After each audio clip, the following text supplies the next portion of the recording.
সবচেয়ে মর্মান্তিক, সবচাইতে বর্বর যে ঘটনাটি ছিল, সেই ঘটনাটির বিচার কার্য শুরু হওয়ার প্রাক্কালে আমরা আইন অনুযায়ী চিফ প্রসিকিউটর যে সূচনা বক্তব্য রাখেন সেটা সেখানে রাখা হয়েছে।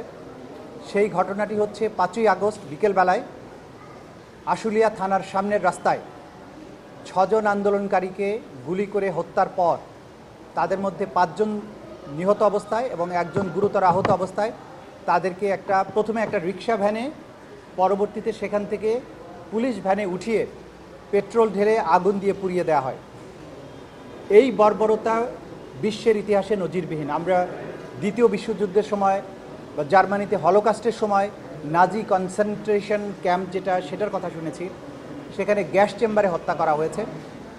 কিন্তু হত্যার পরে এইভাবে আন্দোলনকারী ছাত্র জনতা, যারা পুলিশের জন্য কোনো থ্রেট ছিল না, যারা এই দেশেরই সন্তান, তাদেরকে এইভাবে নির্মমপন্থায় হত্যা করা, এটা পৃথিবীর ইতিহাসে নজিরবিহীন।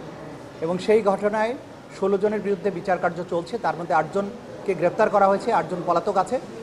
সেই ওপেনিং স্টেটমেন্টের মাধ্যমে তার আনুষ্ঠানিক পর্বটা শুরু হয়েছে। আগামীকাল থেকে সেই মামলার সাক্ষ্য গ্রহণ শুরু হবে।